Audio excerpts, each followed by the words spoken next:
উপরে উঠে গেছে। আচ্ছা, আমি পরে নিয়ে আসবো। কি নাম তোমার? জি স্যার।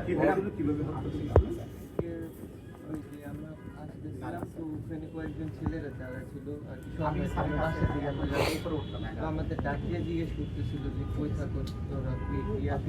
তো আমরা বুঝলাম ভাই আমরা এখানে থাকি না, আমরা এখানে বাসা তো এটা বলে আমরা চলে যাবো। পরে আমাদের পিছন থেকে ডাক দিয়ে মানে বাড়ি দিকে বাড়ি যেমন নদীর সাথে দাঁড়ানো স্টুডেন্ট যাকে কবিতা শুরু করতে হবে। তো কোনোরকম ভাবে নিজের পেট ভরার জন্য হাতটা উঠেছিলাম, এই হাতে কোপ করছে আর এই হাতে মানে পেট বরাবর মারতে নিচ্ছিল। তো ওদেরকে দেখি যে মেন মিটিং নিন ওদের তাহলে কতজন ছিল? 15-20 জনের মতন হবে। তোমরা কতজন ছিল? আমরা 4 জন। জায়গাটা কোথায়? টঙ্গীতে। বাসা টঙ্গীতে? কয় তারিখের কথা? 9 তারিখ সন্ধ্যা 3।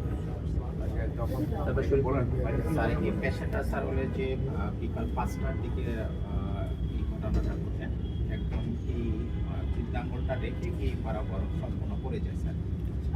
তো এটা হলো যে ওনারা তো পেশেন্ট নিয়ে দৌড়তেছে, ওটা যে পরে বিচ্ছিন্ন হয়ে পড়েছিল আলাদা, ওটাকে উঠে পায় পরবর্তীতে ওটা পার্ট বাই আলাদাভাবে নিয়ে আসে। এর পরবর্তীতে আমাদের কাছে যখন পেশেন্ট আসে তখন হলো অলরেডি 11টা। নিয়ম হলো যে বই বলতে বলে 6 থেকে 8 ঘন্টা ম্যাক্সিমাম টাইমে হলো এটা জোড়া লাগে। কিন্তু হলো যে এটা হলো এক্সেপশনাল যে আমরা হলো যে 21 ঘন্টা পরে এটা রিপ্লান্টেশন করেছি। এটা হলো বাংলাদেশের মধ্যে রেকর্ড তো বটে এবং হলো বিশ্বের মধ্যেও আমরা কেস পেয়েছি একটা বা দুটো এরকম রিপোর্টেড কেস। তো আমাদের কাছে যখন আসে 11টায় তখন হলো যে পেশেন্ট আসলে পালস ব্লাড প্রেশার কিছু রেকর্ড করা যাচ্ছিল না, পেশেন্ট পালাপস ছিল, এত রক্তপাত হয়েছে। তো তখন আমরা হাতের ব্যাপারে কোনো চিন্তা ভাবনা ছিল না, পেশেন্টের জাস্ট টিকানোর জন্য আমাদের ছিল। তারপর পূজাবতীকে নিয়ে এই ব্লিডিং বন্ধ করি আর সাথে blood transfusion, multiple blood transfusion. Patient যখন একটু স্টেবল হয় পরের দিন সকালে, তখন আমরা চিন্তা করি যে ঠিক আছে এটা ট্রাই করি আসলে। কারণ হলো যে লাগবে এই আশাটা ছিল না আসলে, কারণ বইপত্র আমরা তো বইপত্র করে অভ্যস্ত, তো ওই অনুযায়ী কাজ করি। তো আমরা দীর্ঘ 2টা পর্যন্ত আমরা ওটি করে 2টার সময় আমাদের হলো যে রক্ত চলাচল প্রবাহ ঠিক করতে শুরু করি। ওটি চলে 4টা পথে, এরপর আরো 2টা চলে। এটা অ্যানাস্টোমোসিসটা হয়েছে 21 ঘন্টা। আমরা অপারেশনের এটা করি যে যখন রক্ত প্রবাহটা সক্ষম হয় যে ওটি দিয়ে তো নিউট্রিশন পায় ওই অংশটুকু, এটা আমরা চিন্তা করি যে যতক্ষণ পর্যন্ত হলো যে রিভাস্কুলারাইজেশন না হয়েছে ততক্ষণ পর্যন্ত আমরা এই টাইমটা কি বলি আমরা যে ইমপ্লান্টেশন টাইম নিয়ম হয়। এটা এরকম ড্রেসিং কি প্রতিদিনই করতে হবে?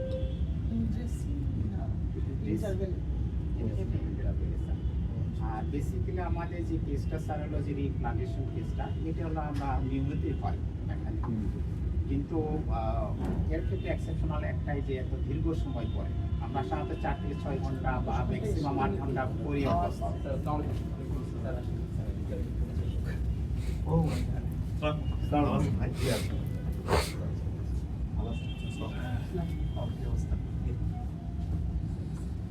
ওটা শুনছিলাম যে একটা বড় সাকসেস আপনাদের। হ্যাঁ, আমাদের এখানে ওইটাই যে জিনিসটা যে বুঝছে অনেক, কিন্তু মানুষ জানে না, জানে না। মানুষ জানে না। আর এইটার বিশেষত্ব এটাই যে অনেক দেরিতে করা ফলে হচ্ছে তার সাকসেসফুল রেট এটা সাধারণভাবে এত দেরিতে সাকসেসফুল রেট কম। এই সুবিধা যে আমাদের এখানে অনেকগুলো মানুষ ডেভেলপ করতেছিল, ও মানে প্রাইভেটে আবার ওরাই করে বেশি প্রাইভেট। তো আমরা আজকে এই ইনস্টিটিউশনে আসার মূল উদ্দেশ্য হচ্ছে এখানে একটা ব্যতিক্রমধর্মী যা সহজে সম্ভব না, সেই সম্ভবটি করেছেন আমাদের এই প্রতিষ্ঠান, তার চিকিৎসকবৃন্দ। এটি একটি বিশাল কাজ এবং আমি বড় ধরনের একটা অ্যাচিভমেন্ট অর্জন বলে মনে করি। টঙ্গীতে তাসফিন নামে একজন কিশোর কেবল ইন্টারমিডিয়েট পাস করেছে, সন্ত্রাসীরা তার হাত বিচ্ছিন্ন করে দিয়েছিল। সেই বিচ্ছিন্ন হাতটাকে প্রায় 21 ঘন্টা অপারেশন করে তারা 21 ঘন্টা পরে 21 ঘন্টা পরে তারা সেটাকে জোড়া লাগাতে সক্ষম হয়েছেন এবং এখন স্বাভাবিকভাবে হাতটা কাজ করছে এবং আমরা নিজেও দেখে আসলাম যে আঙ্গুলগুলো নড়াচড়া করতে পারছে। মানে এখানে আসার এই উদ্দেশ্য হচ্ছে যে আমাদের চিকিৎসকবৃন্দ আমাদের বাংলাদেশে তারা প্রতিটা ক্ষেত্রে মানে চিকিৎসা বিজ্ঞানের যতগুলো শাখা আছে প্রত্যেকটি শাখায় আমাদের বাংলাদেশের সারা চিকিৎসকরা সিনসিয়ারলি কাজ করলে এখান থেকে হাজার হাজার মানুষ পার্শ্ববর্তী দেশ বা বিদেশে যায়, সে যাওয়ার আর প্রয়োজন হতো না। কারণ আমাদের চিকিৎসকবৃন্দ তারা মেধায়, মননে এবং কাজে অসাধারণ তাদের দক্ষতা রয়েছে। সেটার একটা বহিঃপ্রকাশ, তার একটা ম্যানিফেস্টেশন আমরা দেখলাম কিছুক্ষণ আগে এখানে। যে তাসফিন যে রোগীটা যার হাত জোড়া দিতে সক্ষম হয়েছেন আমাদের এই প্রতিষ্ঠানের চিকিৎসকবৃন্দ, সেই কৃতিত্বটা আমরা ডাক্তারদের দেখে আসলাম। তো হ্যাঁ, এটা ডাক্তার শরীফ তার নেতৃত্বে এখানে হয়েছেন এবং প্রতিষ্ঠানের সকল চিকিৎসকবৃন্দ, আমাদের পরিচালক মহোদয় বসে আছেন, তার প্রত্যেকের তত্ত্বাবধানে এবং মনোযোগে সেটা ক্রমান্বয়ে সে সুস্থ হয়ে উঠছে।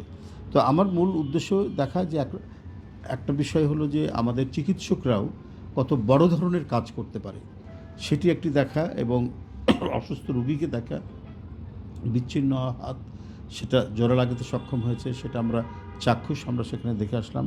ডাইরেক্টর সাহেব এখানে, আমাদের ম্যাডাম ছিলেন এবং যিনি মূল যে ডাক্তার শরীফ সে ছিলেন এবং তার সাথে যারা সহযোগিতা করেছেন সেই তরুণ চিকিৎসকবৃন্দরাও ছিলেন। তো সব মিলিয়ে আমি নিজেকে গর্ব অনুভব করছি যে আমরা এই বাংলাদেশের মানুষ, আমরা রিসোর্সে, সম্পদে, মেধায় কোনো দিক থেকে আমরা কম নই। শুধুমাত্র একটা পৃষ্ঠপোষকতা দরকার।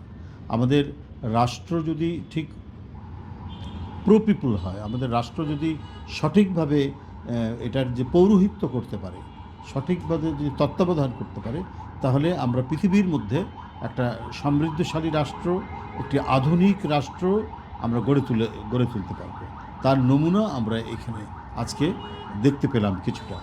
যাই হোক, আমি খুব দ্রুত তাসফিনের আরোগ্য কামনা করছি, দ্রুত সে সুস্থ হয়ে উঠুক এই কামনা করছি। আর এখানে পরিচালক সহ যারা এই টিমে কাজ করেছেন, শরীফের নেতৃত্বে ম্যাডাম সহ সবাইকে আমি আন্তরিক প্রীতি এবং অভিনন্দন জানাচ্ছি তাদের এই মহতি উদ্যোগ এবং তাদের এই নিষ্ঠার সাথে এই কাজটি সম্পাদন করার জন্য। ধন্যবাদ।